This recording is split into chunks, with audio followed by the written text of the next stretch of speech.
Hi, my name is Derick Omari. I am a technology entrepreneur and disability consultant based in Ghana. And like many of you here, I'm trying to contribute towards creating an inclusive and accessible world, especially in Africa, one that works for all.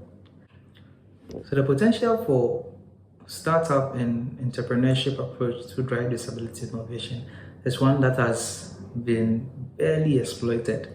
And I think that by sharing my journey as an entrepreneur who has been innovating and providing services for persons with disabilities in the past 8 years, I think would present some key points and perspectives on how entrepreneurs who are based in lower middle income countries, especially in Africa, can survive despite very challenging circumstances and conditions.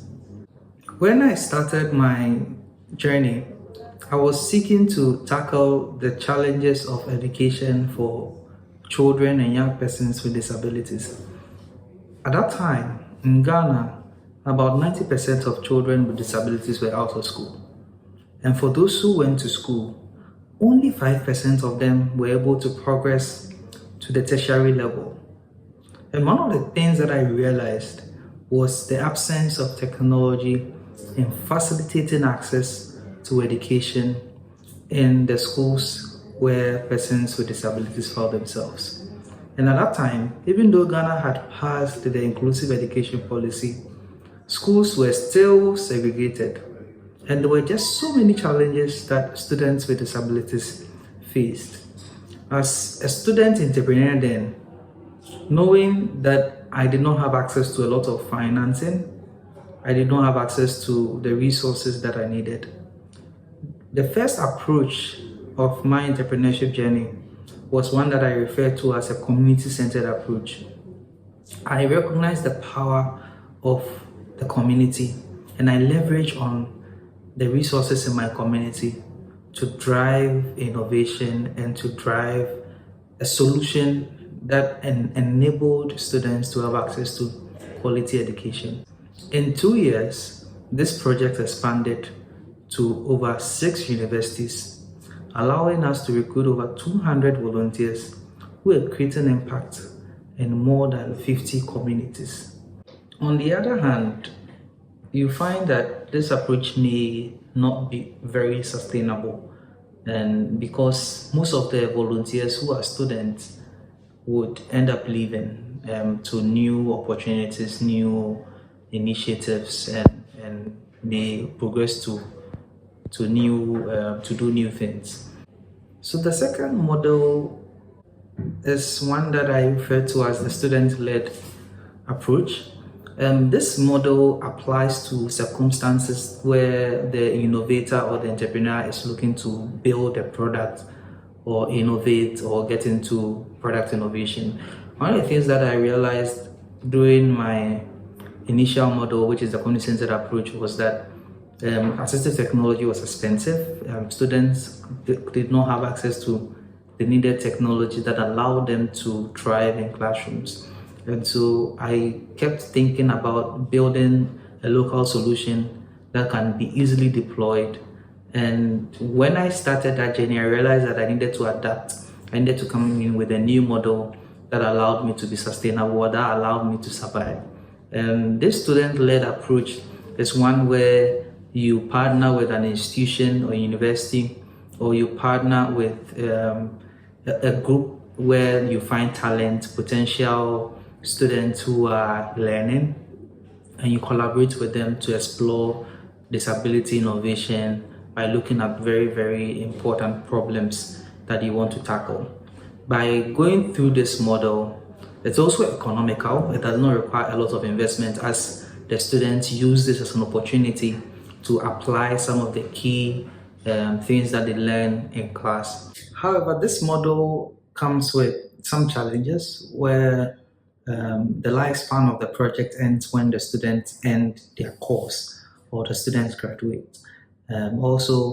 The research may take a very, very long time because students obviously have other priorities and may not pay full attention as you may need it. And so it will require a lot of patience, and it will require a lot of mentorship. You have to be a leader. You have to be able to direct them on how to conduct user research, how to ask the right questions, how to consider accessibility in the design and the innovation process.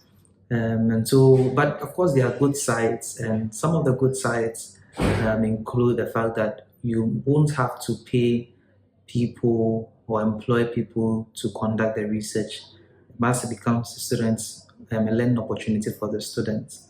And that is one of the greatest challenges as an entrepreneur, where you have to employ people. And one of the ways to prevent that is to go through the student-led approach. Some of the products that has come out as a result of using this model are products including pencil grips for children, stencils for students with disabilities, with learning disabilities. We've developed tools, hardware tools like tracers, which is a very low tech, requires no electricity, but allows blind students to graph and also make very basic arithmetic calculations. We have other software products like learning management softwares for deaf and hard of hearing students. We have softwares that allows blind students to prepare for exams. We have developed other technologies, mostly in the education and social inclusion space, and all these were as a result of partnering with an institution and working with students and directing their efforts towards creating solutions that are relevant to advance education of students with disabilities. So definitely, the student-led approach is one approach that can be considered as a startup model for innovators and entrepreneurs who want to explore a new space but do not have the resources and do not have the support systems and the structure that is needed. But of course, it comes with challenges as I've identified. These two models, though very, very important, do not really equip you as an entrepreneur to run a sustainable business.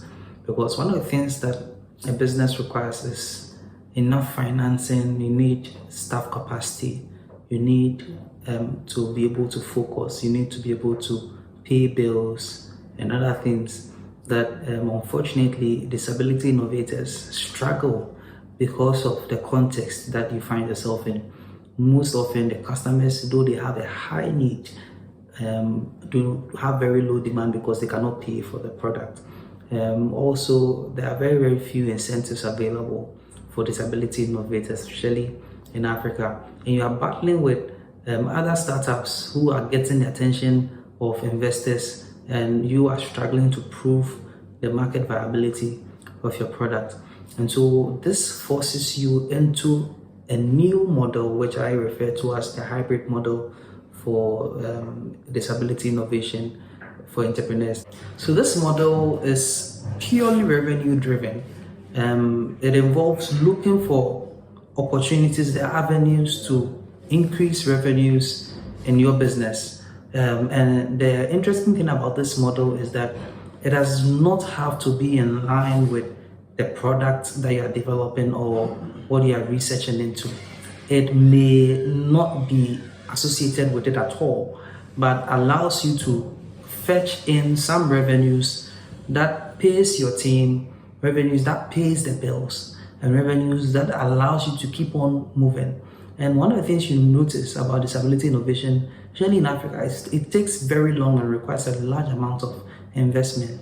And as an entrepreneur in Africa, where you have access to very limited funding, this is one of the approaches that I used to keep myself going, to keep myself surviving in this space. By doing this, it allowed the team to be motivated to keep doing what they were doing. However, this presents a scenario where you can easily shift away from your original purpose as an organization. And so these are three key models that I think that every person that is interested in disability innovation, that wants to go into innovating for a fair world, must be mindful of. One of the questions that we will need to answer is how might we see a rise in local innovators and entrepreneurs as a strategic approach towards disability innovation in a way that creates impact, sustainable impact. And one of the things that we need to be doing is critically understanding what needs to be in place so that entrepreneurs do not shift or do not move away from what they are doing originally. Because in the quest of looking for financing, in the quest of looking for a way to pay your team, it's very possible that you abandon the technology that you are creating and not the user abandoning the technology that you have created.